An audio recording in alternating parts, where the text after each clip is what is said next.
आणखी एक महत्त्वाची बातमी। आझाद मैदानातल्या एका दिवसाच्या परवानगीवरून जरांगे आणि सत्ताधाऱ्यांमध्ये चांगलीच जुंपल्याचं दिसतंय। दरम्यान एका दिवसाची परवानगी जाणून बुजून देण्यात आली आहे। फडणवीसांनी अट घालू नये असं जरांगे म्हणाले। सरकारकडून नव्हे तर हायकोर्टाकडून अटी शर्ती दिल्याचं प्रत्युत्तर आता यावर फडणवीसांनी सुद्धा दिलंय।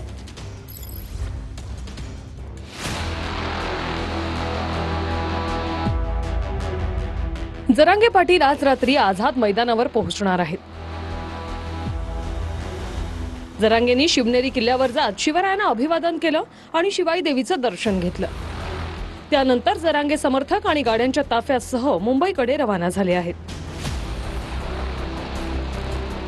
जरांगेंना आझाद मैदानातल्या आंदोलनासाठी फक्त एका दिवसाची परवानगी देण्यात आली। त्यामुळे जरांगे पाटील सरकारवरच संतापले आहेत। समाजाला एक दिवसाची परवानगी दिली जाणून बुजून, काहीच होऊ नये म्हणून। पुन्हा तीच लाट नाराजीची उसळली की जाणून बुजून एक दिवसाची दिली। सन्माननीय मुख्यमंत्री फडणवीस साहेब, तुम्हाला आदरपूर्वक सांगतो, तुम्ही आम्हाला आट घालू नये। लोकशाहीमध्ये सगळ्यांना आपली मतं ठेवण्याचा अधिकार आहे।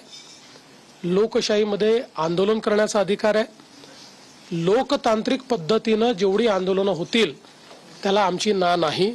एवढीच माझी अपेक्षा आहे की कुठलेही आंदोलन हे लोकशाहीच्या चौकटीबाहेर जाऊ नये। इथे तर माननीय उच्च न्यायालयाने चौकट आखून दिली आहे।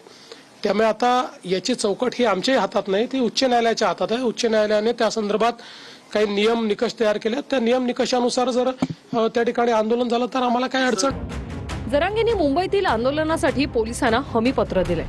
अटींचं पालन करू, कायदा मोडणार नाही अशी हमी जरांगेंनी दिली।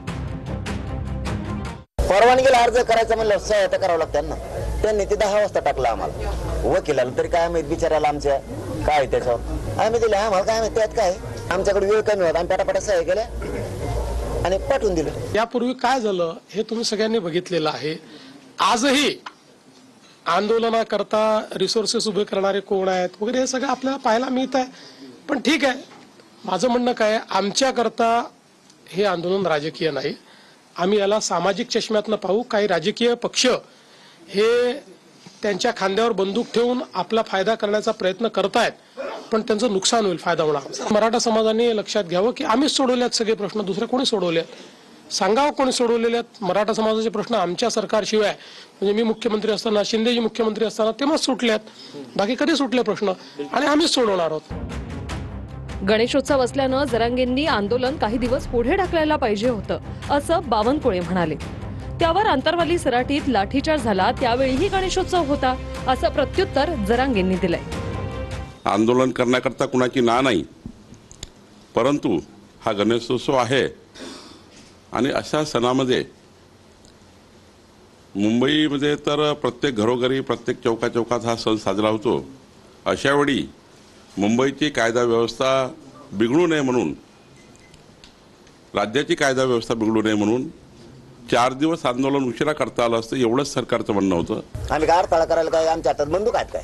अंतरवालीत नव्हता गणपती बसलेला, तेव्हा नव्हता गणपती, तेव्हा तो मला दिसलं का की बाबा हिंदूचा सण आहे, सणात कशाला लाठीचार्ज करायचा, कशाला आहे बहिणीच्या डोक्या फोडायची? आता आम्हाला शिकवायला मुंबईला चाललेलं। जरांगे पाटलांसोबत सरकार चर्चेसाठी तयार असल्याचं विखे पाटलांनी म्हटलंय। त्यावर जरांगेंनीही चर्चेची तयारी दर्शवली। आम्ही त्यांच्याबरोबर चर्चा करायला तयारच आहोत।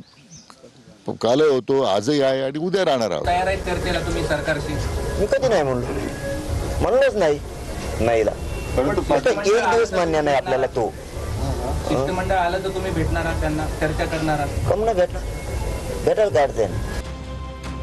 जरांगे पाटील आंदोलनावर ठाम आहेत। गोळ्या घातल्या तरीही हटणार नाही असं जरांगे पाटील म्हणतात।